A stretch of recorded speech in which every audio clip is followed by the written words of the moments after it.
asalaamaaleykum suñu mbokki internet yi seetaan seen télévision Kër Ndanane TV tey nag ñu ñëwaat fii nga xam ni moom mooy ci télévision Kër Ndanane TV ci seen émission bi nga xam ne moom lañ leen di indi saa su ne muy médecine douce alternative l' émission du sport la émission bi nga xam ne sport moo ko tax a jóg ak bien-être tey nag ñu ñëwaat fii nii di leen wax ni mun ngeen ñu suivre ci Kër Ndanane TV da ngeen di def moom mooy ngeen abonné ci li nga xam ne mooy chaîne bi te bu leen fàtte activé li nga xam ne mooy cloche de notification tey nag ñu ñëw ak waxtaane li nga xam ne mooy sport toujours ci li nga xam ne mooy médecine douce alternative tey ñu war a ñëw ci li nga xam ne moom mooy actualité du sport yi war a am fi tamit un invité spécial boo xam ne nii c'est un manager du sport Pape Demba nuyu naa la. maa ngi lay fay coach Mass. Pape Demba yaa ngi ci li nga xam ne mooy émission médecine douce alternative fii ci Kër Ndanane TV muy la télévision jeune sur l'émission jeune dañ lay bàyyi nga nuyoo ak sénégalais yi nuyoo ak àdduna bi nga xam ne ñoom ñoo lay seetaan ñoom ñëpp. D'accord merci beaucoup salaamaaleykum tur bi Pape Mademba Boy la donc je suis étudiant à l'INSEPS donc plus particulièrement à l'université Cheikh Anta Diop ci branche bu ñu naan le management des administrations et activités physiques du sport donc muy branche boo xam ne mooy ëmb ndaw yi nga xam ne bi ñu amee seen bac donc dañu def seen i sacrifice ni ñoom seen choix lépp ils vont le porter autour du sport jaral leen ñu def un concours pour mën a intégrer filière bi ñu naan le management des administrations et activités physiques du sport sur ce aussi ñu amoon kuréel gu ñu taxawal bu tuddoon am sport ñu koy woowee association des managers du sport donc mu ëmb ñu bari ci ndaw yooyu noonu di jàngee foofu ci université Cheikh Anta Diop ma nekkoon le coordinateur de ce projet donc je pense que pour les présentations ça suffit donc avec le temps on va essayer d'avancer sur le reste. ngay doomu Tivaouane nekk doomu Kajoor aussi man tamit pareil ñu juddoo Tivaouane ñu gis ni Tivaouane ñu dund sport lañ kon noonu la ñuy jaare rek nuyu waa Tivaouane yëpp si dëkk boobu nga xam ni mooy suñu dëkk suñu maam Seydi Hadji Malick loolu di nuyu waa Tivaouane yëpp di leen wax ni un doomu Tivaouane mi ngi nii tey nekk le président de Am Sport l'amicale des managers du sport bala ñuy commencé nag suñu émission wala bala ñuy commencé li nga xam ni moom la ñu war a waxtaane dañuy ñëw ci li nga xam ni moom mooy thème d'actualité yi ñu gis ni week-end passé activité yi nga xam ne gis nañ ci am nañ ci lu mel ni tey dinañ ñëw ci combat Siteu bi parce que bu ñu nee médecine douce alternative nekk une émission sport et bien-être ñu war ci waxtaane lépp loo xam ni tàggat yaram la ak wér-gu-yaram la ñu gis ni samedi vraiment li nga xam ni moom moo amoon ci combat Siteu Papa Sow bi lu ñuy déplorer la voilà loolu tamit dañ la ciy bàyyi rek yow en tant que manager du sport nga ñëw ci tuuti. Effectivement merci beaucoup parce que vraiment li am du ma ni sax li am week-end passé mais dama naan li ñu nemmeeku ci sport sénégalais ci jamono yi weesu parce que amoon na fi en 2017 donc amoon na fi ci combat Siteu ak Papa Sow amoon na fi aussi je pense ñetti at xawma lu ko yées au niveau de Guédiawaye ci ay ASC tamit yu doon xeex ba ñu aj leen ci ay détails yoo xamante ni jaru ko donc démb ñu gisaat la même chose au niveau de Rufisque mu nekk loo xamante ni ñun en tant que des acteurs dans le domaine du sport rafetlu wuñ ko dañ koy ñaawlu mais comme niñ ko mën a waxee rek donc lépp en fait ci cadre politique laa ko jàppee parce que une politique publique de l'État doit prendre en compte tous ces facteurs warul nekk loo xamante ni dañ koy yemale rek juste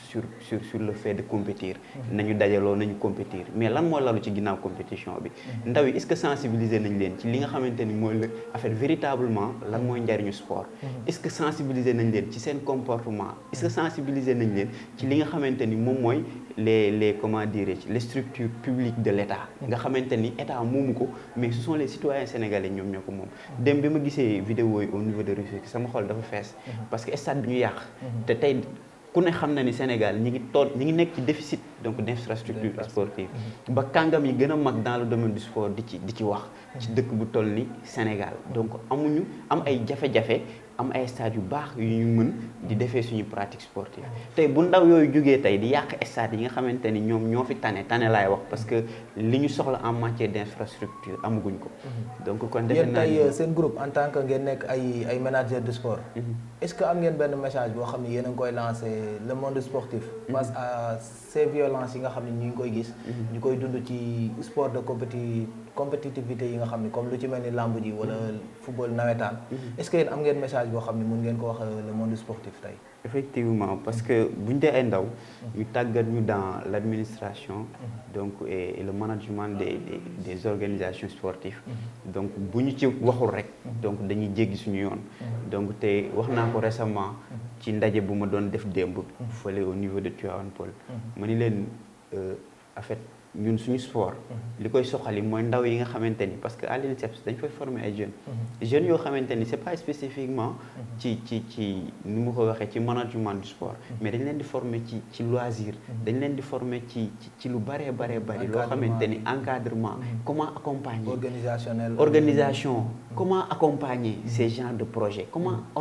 accompagner ces genres de programmes muy lutte muy football muy discipline sportive bu mu mënti doon ay ndaw lañ yoo xam ne dañ leen a tàggat jox leen ay outils pour ñu accompagner leen mais ndaw yooyu noonu tey bu ñu leen tàggatee ngay dem ba ci biir gis ni ndaw yi dañuy def 5 ans wala ñu def 4 ans wala ñu def 6 ans d'études pare dem di defi multiservice c'est parce que am na lu bëree lu des voilà foofu sax laay ñëwee yan mooy mesures yi nga xam ni face à ces violences ak indiscipline bi nga xam ni gis nañ ko est-ce que tey par exemple jeunes yooyu nga xam ni formé nañ leen par exemple à l'INSEPS ñu génn nekk des diplômés xam tout ce qui est de l'organisation des activités physiques et sportives ñooñu noonu est-ce que tey état waru leen a mën a jël encore accompagner leen wala mu jox leen ay ñu def leen comme ce qu'on appelle boo demee à l'Europe par exemple les stagiaires wala yooyu noonu ñoom nga xam ni ils pourraient organiser parce que gis nañ lu fi jàll muy benn activité boo xam ni vraiment yéen xëy na am sport bu ci nekkuloon xëy na du am dayo bi mu am muy marathon Eiffage bi yéen seen relation ak yenn organisation yi la moo ko waral ba nga xam ni yéen bu ngeen organiser rek mën nañ ni day jaar yoon est-ce que yéen du woon yoon par exemple état accompagner leen dugal leen ci caniveau yi nga xam ne tey bu lutte amee dañ naan les managers de sport wala ñi nga xam ne ñoom lañ formé ci encadrement wala organisation de sport tey ñun leen yéen kaa leen ngeen organiser ngeen accompagner les activités sportives. Effectivement parce que da nga ko souligner léegi am na structure yu bëri yu ñuy accompagner en matière d'organisation d'événements sportifs donc mais ci biir organisation boobu noonu comme ni ñu koy waxee déjà le sport gars yi dañ naan ko c'est le discipline bi nga xamante ni en fait c'est pour les forts mooy ñi nga xamante ni dañu am yenn aptitude sur le plan physique mais aptitude yooyu dafa am lu mu àndal coach tey yow mii am na nu en fait nooy àndee ak xadaar am na nooy àndee ak chaleur maîtriser du yomb mais lii ñuy woowee en fait une organisation dafa am yoon bu mu war a jaar muy la planification l'organisation la direction et le contrôle de l'activité et de l'événement de telle sorte que événement bi bépp dérapage bu ci nar a am dafay nekk loo xam ne da nga koy anticiper prévoir ngeen ko voilà da nga koy anticiper mu nekk ay facteurs yoo xamante ne dañu former ndaw yi ci loolu jox leen les outils nécessaires pour ñu mën a accompagner le monde sportif tey booy xool la création de Am Sport à la base c'est l'événementiel mooy lan ñun comment on va faire pour accompagner les organisations sportives comment faire pour accompagner le monde sportif te xaaruñu ci dara tey dañuy woo ñu ñëw avec notre équipe ensemble on va essayer de planifier xool orientation bi mu gën a rafetee ñu jaare foofu noonu et je pense que aussi comme ni ma koy waxee rek muy le ministre Matar Ba ak liggéey bi nga xam ne mi ngi koy nekk di def muy les organisations privées comme les associations et tout yi nga xam ne ñoo nekk au niveau national di yëngu ci le domaine du sport il y a des jeunes qui sont là qui sont formés pour l'organisation pour la gestion pour l'administration et le contrôle de ce genre d'activité donc kon defe naa ne ndaw yooyu noonu lépp loo xam ne dafa nekk événement wala organisation sportive au sein du pays dañu war a nekk au cœur de ces choses là parce que état defe naa ni warul na mën a former dara muy nekk en fait en néant donc buy doon loo xamante ni vide lay doon moo tax man message bi may lancer mooy que y a des jeunes qui sont là et qui sont capables de faire face à ces fléaux parce que tey liñ naan ndog-ndog mënut a ñàkk mais am na loo xamante ni bu jiitoo rek donc pour amortir ko dafay yomb. macha allah loolu rafet na te mu nekkoon benn parenthèse la woon rek face ak situation de violence yi nga xam ni ñi ngi koy dund. daanaka mun nañ ni dañuy entamer li nga xam ne nag moom mooy suñu émission médecine douce alternative di leen wax ni ba tey mun ngeen ñuy suivre fii ci Kër Ndanane TV l'émission jeune la médecine douce alternative sur la télé des jeunes ñun ak yéen la ndaanaan ci kaw ndaanaan fu mu la fekk da lay daal di def ndaanaan kon nag président dañuy entamer tey nga nekk président Am Sport dans le cadre général ñuy dégg Am Sport lan mooy Am Sport tey par exemple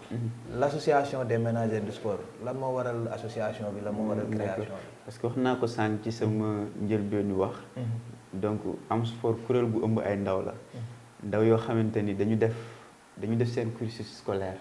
def collège def lycée donc ñëw ba àgg à l'université mënoon nañu choisir dem defi leneen mais ñu ni ñoom sport lañ gëm ñu ni ñoom lépp lu ñuy am ci sport lañ koy séntu. ñu ni ñoom sport sénégalais fi mu toll gis nañ war nañu am lu ñu ci mën a apporter. ñu sacrifier lépp dem defi concours juste pour mën a accompagner wala mën a accomplir seen désir de servir dans le sport pour le sport. donc ci biir ndaw yooyu tamit ñu ci mën a ràññee du ma ni juste le management. parce que le management moo nekk au cœur de cela. mais dañ leen a former ci ay facettes yu bare bari. il y a des professeurs EPS. il y a des gens qui sont formés sur comment dirais-je l'éducation et des collectivités éducatives. donc mu nekk ay ndaw yoo xamante ne lépp lu jëm ci groupement lépp lu jëm ci gestion lépp lu jëm ci wàllu mbooloo ñoom voilà dañ leen cee tàggat voilà dañ leen cee tàggat jox leen ay outils pour ñu mën a lan servir pour leur pays. je pense que loolu moom mooy en grosso modo am sport. donc ñu créé ko depuis 2019 te li waraloon ñu créé ko parce que dañu mettre en place filière bi ñu mettre en place filière bi ndaw yi manqué woon ay cadres yoo xam ne dañ fay defee de la pratique. parce que ku ne xam na ni boo demee à l'université dañ lay jox des cours théoriques mais cours théoriques yooyu il faut nga am cadre boo xam ni da ngay wàcc sur le terrain pour mën a faire de la pratique l'histoire à ce que li lay jàngal nga mën ko pratiquer d'une manière concrète te ñi ñuy topp sur le terrain xam nañ ni li nga xam ni moom mooy xew sur le terrain ak li nga xam ni moom mooy xew au niveau des salles am nañ des points yu compatibles mais aussi am nañ des différences parce que sur le terrain à chaque instant dañ naan la il va falloir s'adapter parce que dafay am yu bëree bëri yoo xamante ni c'est le milieu externe doo ko maîtriser mais avec l'association di nga comprendre ba pare xam lu bare bari en matière d'organisation et d'événements sportifs. en tout cas am na solo ngeen bàyyi seen ay yitte dem jàngi li nga xam ne moom mooy sport jàngi li nga xam ne moom mooy tàggat yaram et que comme ni nga ko waxee parce que man je suis membre de Am Sport ànd naa ak yéen ci dans le cadre organisationnel mais surtout toujours à chaque fois on dit que c'est le terrain qui commande te noonu lay demee parce que da ngay ñëw programmer li nga ñëw ba ci terrain wala nga ñëw ba ci activité bi mu am neneen lu mu doxee yéen tey bi ngeen di créer Am Sport c'était la mooy pourquoi bi par exemple lan moo tax ngeen xool nekk ay étudiants ngeen ni pourquoi par exemple la création de l'association wala l'amicale des managers du sport. effectivement parce que tey comme li ma koy waxee lépp loo gis rek donc mën naa ni en fait manque la parce que dañu toog ñu def un constat dañ doon dem université ñu dugg def cours ba pare ñu jox ñu des cours en sociologie du sport en management du sport en droit du sport événementiel organisation ainsi de suite mais ci biir dynamique boobu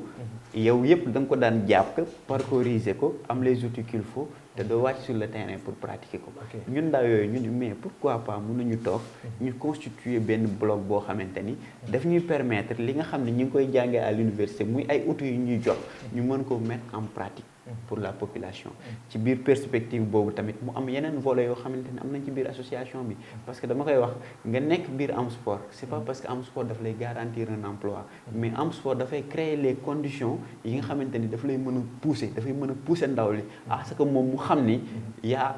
en fait am na lu koy xaar y a un avenir qui est proche ci li nga xam ne mooy le management du sport parce que lépp luy opportunité da nga koy gis te li ñu naan c'est le terrain qui forme donc te ci biir terrain bi da nga ciy gis ay nit ñoo xamante ni sax seen buntu wërsëg fa lay ibbeeku parce que à travers des compétences yoo xam ne daf koy wane daf koy dégager sur le plan managérial sur le terrain donc je pense que loolu moo nekkoon à la base de ça créer ko mu nekk cadre boo xamante ni dafay porter des combats combats yi muy porter mooy lan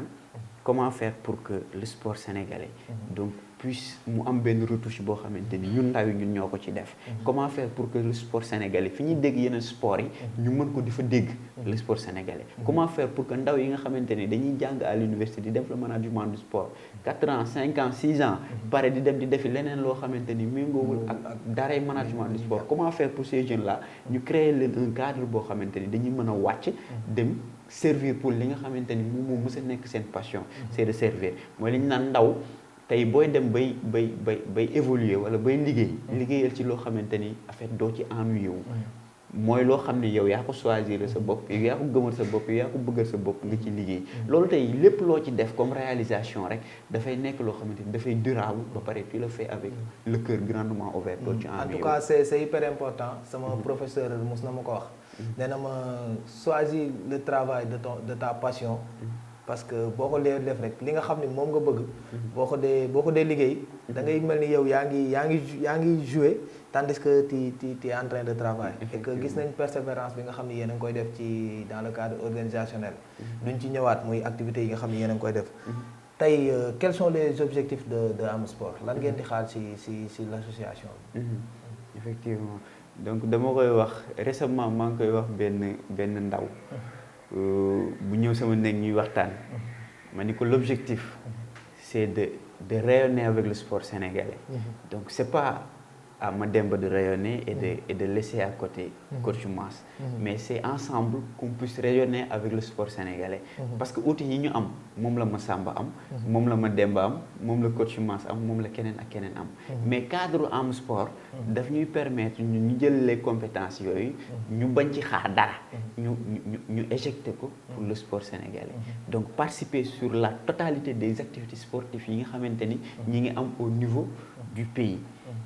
En fait dafa nekk une vision boo xamante ni du vision wu non gars yi nañ leen dem participer ci benn activité ñaari activité parce que tey dañuy événementiel la mooy événementiel ñun événement yu bëree bari dañ koy organiser te du am finalité dañ koy organiser te du am finalité te loolu c'est parce que planification bi ñu ko planifier moom moo baaxul ñu ne ndaw yi jox nañ leen outil jox nañ leen xam-xam jox nañ leen li nga xam ne moom moo leen mën a permettre ñu xam fu gàkk wala fu dëng dee am lu ñuy def bu jubbanti ko ci waxtu wu mu war a jubbanti ko tey ci biir objectif yi aussi en fait c'est un combat qu'on porte parce que tey mënuloo former ay ndaw ñu nekk à l'université jàng ba def soutenir seen mémoire de master te mënuñu am insertion loolu je pense que loolu bu amee rek dañuy former pour former mais Am Sport neewul day jox benn ndaw xëy neewul day dugal benn ndaw fonction publique mais day créer les conditions yi nga xamante ni moom mooy tax ndaw li xam moom ci jëmi boppam que ni il a les outils en main pour mën a demal boppam day créer les conditions yi nga xamante ni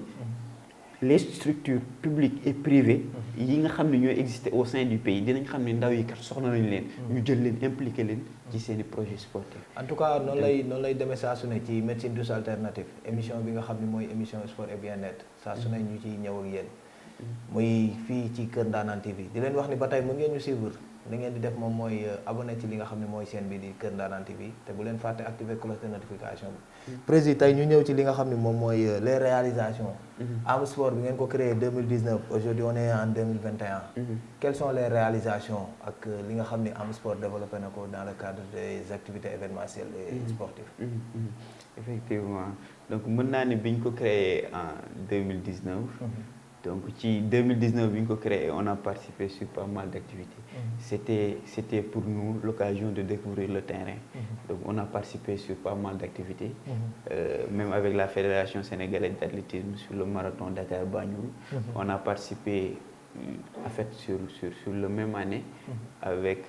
FH sur le marathon d'FH. On a participé aussi sur le marathon La Lycéenne Air France bi nga xam ni ASD moom moo koy organisé di benn structure boo xamante ni ñoom tamit dara ñoru leen lu sport féminin donc ak les nouvelles disciplines donc ci biir perspective boobu aussi ci même année bi participer nañ ci sur des compétitions des DHU accompagner leen sur l'organisation te ku ci nekk xam na ne en 2019 en matière d'événements sportifs lépp lu am sport bokkoon ça a été une très grande réussite donc dafa amoon réussite ba pare aussi ce sont les jeunes et les étudiants qui ont porté ces combats là donc en 2020 si je ne me trompe pas ci la ñu def suñu journée de lancement donc lancé officiellement li ñu naan le réseau des managers du sport donc bi ñu ko lancé aussi mu nekkoon benn activité bu mag boo xam ne dañ ko defoon à l'université Cheikh Anta Diop ñu ni kat ñun ay ndaw lañ mais gis nañ ni kat ñu ci bare bari bu ñu nee sport ñoom dañuy xool basket wala dañuy xool football ci ñaari disciplines yooyu la ñuy am wala tuuti handball mais comment faire pour regrouper l'ensemble des disciplines yi nga xamante ni ndaw yi gëm nañ ko bëgg nañ ko ñu ngi koy dund te amuñu cadre yoo xamante ni dañ fay mën a defee de la pratique nu ñuy def ba dajale ndaw yooyu ci la ñu xalaatee ni suñu lancement bi est-ce que mënuñu ci def liñ naan journée 100% sport l'essentiel essayer de faire de telle sorte que plusieurs disciplines ñu pratiquer ko sur un cadre boo xamante ni sur des aspects managériels lay basé wu sur des réflexions yooyu ay nos ak ay nocci ndaw yi toog xalaat ni kat espace bii nu ñuy def ba freestyle bi di dox parce que freestyle football discipline la boo xamante ni dafay bokk ci discipline olympique yi. Comment faire pour le 3x3 ñi ngeen dañuy def basket parce que boo nee basketball ni 3x3 yépp c'est du basket. Comment faire pour que muy mën di am fii. Comment faire pour que ñii di mën di def tennis de table fii. Comment faire pour que ñi nga xamante ni kat dañuy def des arts individuels comme ay prestations de gym ainsi de suite ainsi de suite ñooñu comment faire pour ñoom it ñu mën di def seeni activité fee. Comment faire ci la ñu mettre en place notre journée 100% sport. Antoon ci ak division du sport bu université Cheikh Anta Diop. Donc ñu leen di nuyu di leen jaajëfal bu baax a baax ci accompagner bi ñu accompagner ndawi université Cheikh Anta Diop. Donc ñu àndoon ci defoon ko une activité boo ci dafa réussir ñu tuddee woon ko ki nga xamante ni mooy le comment dirais-je mooy le directeur de cabinet du ministre Matar Ba. Ba pare aussi duppee woon ko ki ñu naan madame Loum. Donc madame Mbacké Loum nekkoon aussi koo xam ne daf ñu daan accompagner lu bari bari en matière de nos activités sportives. Donc je pense que loolu lañ defoon en 2020. En 2021 Covid bi ñëw. Mais n'empêche bi Covid bi ñëwee aussi. ba jàll mënuñu woon def activités yu bari. Mais def nañ quelques activités au niveau du corniche. Socialement mooy ko nit ñi. mooy je pense teewoon nga. mooy fitness show yi ñu organisé woon en collaboration ak yenn structure mi ngi noonu bi ñu jógee ci loolu aussi en 2021 juste bi Covid bi jeexee accompagné nañ ay structure ku ci mel ni bi sport accompagné nañ ko sur la collaboration avec les Turcs yooyu tamit ay tournois de détection la woon ensemble ñu ñëw ak équipe bi ànd organiser planifier ba lépp jaar yoon ñu def sélection yi ni mu waree lépp lu fa doon génn comme njariñ ndaw yi nga xam ne ñoo bokkoon ci association bi jàngale ci parce que ñun toujours suñu mission dañ koy wax dafa dépasser ay mission wu dem juste pour organiser mais il y a des missions pédagogiques yu ci nekk tey liñ la jox savoir bi professeur yi transféré ci yow comment faire pour mettre ko en pratique comment faire que pour que savoir boobu noonu population bi mën ci gis seen bopp. En 2021 aussi, je pense qu'on a participé sur des activités au niveau du banlieue avec benn promoteur de lutte bu ñu naan Faye Production. moom tamit comme ni ñu koy waxee rek am sport yamul ci football yamul ci basket yamul ci handball mais lépp luy discipline sportive boo xamante ni mi ngi ci dëkk bi. te ndaw yi fi nekk soxla nañ jàppal ñun pare nañ pour accompagner la ci loolu. En tout cas noonu la am sport yamul ci football yamul ci basket am sport dafa ñëw pour tout ce qui est sport tout ce qui est lépp loo xam ni maanaam tàggat yaram la wér gu yaram la. donc tey ñu gis ni yéen a ngi lancé wu ci beneen facette mu nekk facette d'organisation tey ñu gis ngeen bara organiser benn festival. festival bi dama lay bàyyi nga ñëw ci mooy tey foofu laay tàbbee wax la ni la lan mooy seen projet yi nga xam ne moo nekk en cours. Effectivement. jërëjëf comme ni nga ko waxee rek le festival donc dañu toog ñu xalaat xam nga pour sax annoncer festival bi damay ñëw ci drame bi am démb parce que drame bi buñ ne ASC yi ñoo doon fubal ASC yi bi ñuy fubal xeex la mujjee ba ay bakkan rot ci donc tey ñu ne lan mooy ASC association sportive et culturelle mu am partie sportive am partie culturelle partie culturelle boobu li woon rôle am démb mooy fexe bay dajale ndaw yi ci benn cadre à travers des messages à travers la culture ñu leen di sensibiliser di leen wax seen bopp di leen wax ñoom ñooy kan di leen wax ñoom lan la population bi di xaar ci ñoom di leen wax seen ñoom en tant que ndaw lan la le sport sénégalais di xaar ci ñoom tey bu ñu demee ba ASC ak nawetaan dem am beneen tournure boo xamante ni ça n'a rien à voir avec organisation sportive et culturelle ñun en tant que manager dans le domaine du sport yoon la ñun ñu jug porter suñu bopp les flambeaux loolu bokk na xëy na lii daa dabe rek mais bi ñu dalee xalaat ci lu mel noonu yàgg na parce que fu ne ñu ngi fay bind di yóbbu te bu ñu bindee yóbbu am na ñuy ibbi seen i bunt mais am na ñuy tëj seen i bunt mais defe naa ne lu baree bari bu ñu ci impliqué woon ndaw yi nga xamante ni seen xam-xam màcc na ci organisation mi ngi noonu te lépp amuñu yéene lu dul servir ko avec le cœur grandement ouvert lu ci baree bari mën naa ñàkk moo tax le festival acte dañ ni action citoyenneté travail pour l'équilibre bu ñu nee équilibre c'est la jeunesse qu'on parle tey li am démb ku ne xam na ne équilibre amu ci parce que une jeunesse en fait dafa war a am équilibre il faut mu am ñoo xamante ni ñoom ñooy nekk les noyaux ñoom ñooy ñëw di porter le message di sensibiliser di orienter di gàgganti parce que loolu moom mooy tax ñi nga xamante ni dañoo gaaw ci fougue dañoo gaaw ci chaleur dañoo gaaw ci comment dirais-je ci déraper gaaw a gis seen bopp. ñooñu ñi nga xam ne ñooy porter ce genre de message ñooñu ñoo leen di war di recadrer di leen orienter vers l'essentiel parce que li am démb non dafa doy waar dañ koy ñaawlu ñun en tant que des acteurs dans le domaine du sport te defe naa ni en fait jéego yu am solo état war na ko ci def pas parce que def pour sanctionner pour nangam non man gëm naa sanction gëmmu sanction mais li gën a jiitu sanction mooy nga mettre en place cadre boo xam ni dafay permettre ndaw yi ñoom ñuy mën a am yenn éveil yi ñu leen di mën di conscientiser ñu leen di mën di orienter ñu leen di mën di gàgganti ñu leen di mën di wan ni le sport lii la du lële parce que tey sport boo ko tuddee plaisir des forts ku ne xam na ni plaisir des forts chaleur da ci am engouement da ci am leneen ak leneen da ci am mais il faut mu am benn accompagnement il faut mu am en fait lu ko accompagner. mun nañ ko def ci li nga xam ne mooy sport de compétitivité parce que si tàmm nañ fu ñu gis sport boo xam ni day am gagné am perte rek. faaw mu am violence. non yéen tey par exemple est-ce que état mënul ñëw accompagner leen ngeen di def ay journées de sensibilisation pourquoi pas des caravanes. wala pourquoi pas par exemple ngeen def ce qu'on appelle nan laa ko mën a waxati sax benn dem ci ASC yi maanaam def ay journée de citoyenneté waxtaan ak ñoom wax leen ni sport tey toujours dafa war a nekk ci fair play mun nga supporter sa équipe ku ne yuuxu ñu tëgg affaire yooyu noonu jouer parce que loolu moom mooy li nga xam ne moom mooy bootu ci ginnaaw supporter benn supporter moom mooy pousser quoi quand je supporte quelqu'un c'est pour l'accompagner le pousser yéen tey est-ce que état war a mënu ne ñëw accompagner leen ci volet boobu noonu mooy li ma wax sànq parce que mi ngi ci suñuy projet xëy na dañu àggagul ci kilifa yi ñu ci war a waxtaanal mais ñi ngi réfléchir ci benn projet boo xamante ni tout est déjà même en place l'objectif c'est d'accompagner par des formations par des séminaires par des cadres yoo xamante ni da ngay toog ak ndaw yi dooni non kii ndaw la jàngul wala nangam ak nangam mais bu jàngul te nekk ci quartier ba am fa dayoo nit ñi fonk ko naw ko ba def ko président des supporters kooku tey boo ko jëloon nga yóbbu ko ci yenn cadrage yi di ko jox les outils qu'il faut bu demee outils yooyu moom lay jëlaat mu transférer ko jeunesse am parce que tey lépp loo gis processus la tey ñi nekk au niveau du ministère ñi nekk au niveau comment dire des grandes structures de l'État ñooñu toowuñu fa rek saa yu dara amee ñu génn non dañ fay nekk di def ay formation dañ fay nekk di def ay séminaire dañ fay toog di waxtaan di nas ak di nocc ci li mën a jëmale seen domaine yooyu ñu nekk kanam defe naa ni même orientation bi moom lañ waroon a jël au niveau des ASC des associations nawetaan loolu mooy yoon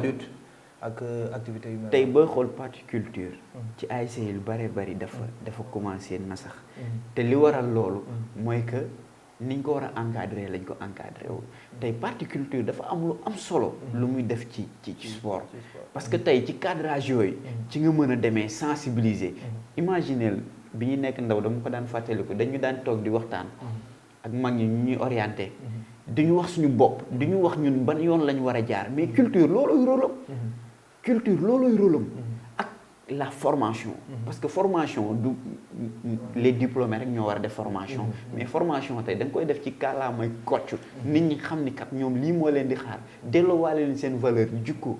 ngor jom fulla fayda jomm naa parce que tey lii ñu yàq stade bi tey nous on traite du n'importe quoi nous les noirs mais tey bu ñu ñëwee gis tey suñu stade boo xam ne ñun ñoo ko moom ñu def ko nii tey ay image la yoo xam ni day dem partout parce que mun nañu wax tey à travers la télévision Kër Ndanane TV nga xam ni ñu ngi koy suivre ba au niveau international parce que am na ñoo xam ni ce sont des partenaires ñoo xam ni dans le domaine du sport dañuy suivre émission yi au niveau de la France au niveau international parce que mun nañ ni tey télé bi jéggi na dayo boobu est-ce que tubaab yooyu bu ñu gisee acte de violence yooyu ñoo xam ni ñu ngi koy def tey du ñu mën a am beneen facette buñ ko boo xam ne dinañ ko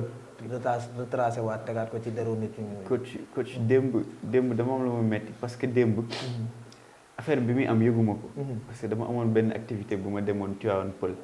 fa laa nekk presque ba 2 heures du matin taaluma sama téléphone bi ma ñëwee maa ngi gis ay message même ci groupe am sport bi ak ay kilifa yoo xam ne dañ lay message di la laaj sa xalaat di la laaj yéen lii en fait lii noo leen ko jàngatee te mënoo wax parce que li am je pense que mënoon nañ ko anticiper par des actions yoo xam ne dañuy accompagner lii parce que il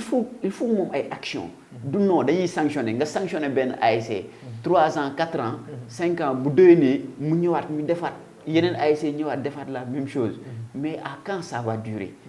donc il faut mu am des moyens yoo xamante des moyens coercitifs yooyu dañ koy teg pour mu mën a accompagner le projet parce que le projet nawetaan mën naa ni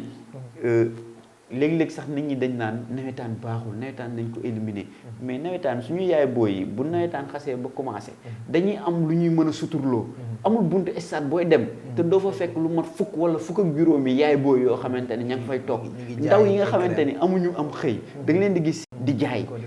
jànk ju ndaw ji nga xamante ni toll nañ ci am jëkkër amaguñ jëkkër am nañ ay soxla bëgg koo faj da nga leen di gis seeni crème ak yeneen la ñuy jaay kon loolu tey boo leen ko xañee mooy que xañ nga leen lu baree bari mais qu'est-ce qu'il faut c'est l'accompagnement qu'est-ce qu'il faut c'est créer des cadres avec l'association on a des projets yoo xamante ni du dara lu dul fexe ba le peu de connaissances yi nga xamante ni amee nañ ko au niveau de l'université Cheikh Anta Diop ñu mettre ko sur le terrain mettre ko au service de ces structures là mais pas parce que dañuy ñëw pour structure non on vient pour accompagner voilà en parlant de festival bi ñu ñëw ci chronogramme bi ak li nga xam ni moom mooy lancement bi ngeen bëgg ko def une activité boo xam ni dafa war a nekk une activité tournée nationale ngeen wax voilà dañ lay bàyyi rek nga ñëw ci chronogramme bi ñëwaale ci date yi aussi en même temps te di leen wax ni télévision Kër Ndanane ak émission bi nga xam ne mooy émission Médecine Douce fas yéene nañ ci ànd ak yéen ñu accompagner leen ci sur le tournée nationale du festival Acte Festival Acte comme ni ma la ko waxee sànq festival la boo xam ne dañ ko tuddee action citoyenneté travail pour l'équilibre donc mu nekk festival boo xamante ni dañu bëgg a def le tour du Sénégal mais phase de lancement bi dañ ko bëgg a def en fin décembre juste essayer de cibler 2 à 3 localités ñu wàcc fa donc festival bi nag ni muy demee mooy dañuy dajale ay disciplines yu bëree bëri disciplines yi nga xamante ni mënuñu ko def ci benn fan une semaine avant dañuy def les compétitions comme le basket comme le foot handball ak yooyu ba mu des finale yi ak yëpp ba ñu joué ko ba pare donc le jour du festival ñooñu dañuy ñëw juste pour ñu honorer leen mais tamit dañ fay defaale ay compétitions yi nga xamante ni disciplines yi mën nañ ko def ci espace bu restreint comme le tennis mën nañ ko fa def voilà donc mën nañ fa def freestyle mën nañ fa def dance parce que ay dance ak yooyu nit ñi dañ koy négliger mais yooyu en fait dañu bokk ci ay disciplines olympiques yoo xamante ni aussi ñi ngi koy commencer di internationaliser muy am fépp ci àdduna bi kon defe naa ne Sénégal ak yoon bi ñu jël ni dañu bëgg jóge fii àgg foo xamante ni ci sur une telle période il faut que ñu fexe facteurs yooyu noonu ñu koy comment dire ñu koy cadrer ci biir dynamique boobu aussi du ñu yem ci loolu parce que képp kuy mouvement de foulard dañ la bëgg a convier autour de ce projet parce que mouvement de foulard yi dañu yàgg di transférer des messages dañu yàgg di wax nit ñi dégguñu leen dañu yàgg parce que drame bi am démb boo demoon da nga fay fekk les mouvements de foulard yi xëy na boo nee mouvement de foulard am na ñenn ci ñoo xam ni sama genre mën nañ ko bañ a xam mooy ñi nga xam ni mooy lu ci mel ni ay Croix-Rouge ay pionniers ay éclaireurs les scouts ñoom ñu gis ni activité bu ñuy def rek sport dinañ ci ñëw participer ci maa ngi nuyu sama formateur bi may nekk Croix-Rouge muy le Rouge Diallo moom kon donc loolu mooy mouvement de foulard yi daal effectivement donc loolu mu nekk loo xamante ni vraiment ñun dañ ne duñu bàyyi benn acteur ci festival bi dañu dajale les mouvements de foulard donc autour de ce projet ñoom tamit en tant que des transmetteurs de messages parce que yàgg nañu wax yàgg nañu réagir yàgg nañu def fépp foo dem drame bu fa am ak lu mu metti bu nit ñi dawee da nga fay gis Croix-Rouge mu ñëw accompagner donc kon ñooñu tey defe naa ni bu ñu organiser festival dañ leen di mettre au cœur de cela pour ñoom tamit ñu mën cee gis seen bopp aspect culturel bi lay ñëw parce que maa ngi koy wax sànq parce que tey ASC dafa am association sportive et culturelle aspect culturel bi moom mooy ñëw pour gérer liñ naan théâtre ak détails yu demee noonu pour que ñoom tamit ñu mën à travers cela sensibiliser voilà transférer est-ce que tey seen festival bi ngeen di préparer am ngeen ci loo xam ni moom mooy les partenariats si parce que je ne parle même pas parce que festival bi sax dafa sori mais tey on a des collaborations avec ASD ñu ko tuddee Africa Sport Développement nga xam ne dañuy yëngu ci sport surtout le sport féminin ak les nouvelles disciplines ñu fi def depuis 2019 defoon nañ fi benn marathon boo dañu dajale woon les établissements féminins donc def marathon bu am solo ren nag ñu fas yéene ñëwaat àndaat ci ak Am Sport pour qu'on puisse ensemble essayer donc d'organiser de cela ñooñu suñuy partenaire lañ mën naa ne INSEP suñu partenaire de tous les jours lañ parce que ñoom ñoo ñu formé je peux citer ICA je peux citer aussi structures yu bëree bëri yoo xamante ni ñi ngi fi di ñu accompagner. en tout cas ñu ngi leen di lancer tamit yeneen structures yi nga xam ne moo nekk ci dëkk bi ñu ñëw jàppale leen parce que festival la ñu wax def un tournée nationale dajale te li nga xam ne lépp moom mooy activité sport kon loolu mooy li nga xam ne mooy médecine douce alternative ci Kër Ndanane TV di la wax ni lan mooy doon sa kàddu gu mujj. sama kàddu gu mujj du lenn lu dul di remercier di la remercier yow d'abord donc di remercier mes parents ak ñëpp ñi nga xamante ni aussi jàpp nañ ci ma demba ba mu egsi fi mu egsi tey donc di remercier Tivaouane fu ma jugee parce que tey bu ñu ma xamee c'est grâce à Tivaouane bu ma demee aussi ba am sañ-sañu taxaw wax aussi c'est grâce à Tivaouane maintenant message bi may lancé mu que y a une jeunesse qui est là une jeunesse qui a fait des sacrifices mënoon nañu choisir dem ci yeneen faculté mais defuñu ko dañuy rayante jaayante def concours bi réussir ko pour mën a suivre le sport servir pour le sport dans le sport et pour le sport donc defe naa ni l'État et les structures sportives qui sont là n'ont pas le droit de briser le rêve de ces jeunes là il faut que ñu accompagner ndaw yooyu pour que ñu mën a def li ñu soxla en matière de réalisation sportive parce que tey bu ñu ko defee ndamu Sénégal la bu ñu ko defee ndamu sport sénégalais la bu ñu ko defee ndamu àdduna la et je pense que loolu dafay nekk un message bu may lancé di wax ko ni aussi de structure Am Sport est là en tant que structure bi accompagner lépp luy événement sportif ak organisation drame bi fi am ñaaw na rafetluwuñ ko mais il faut que état mu jël ay engagement mu jël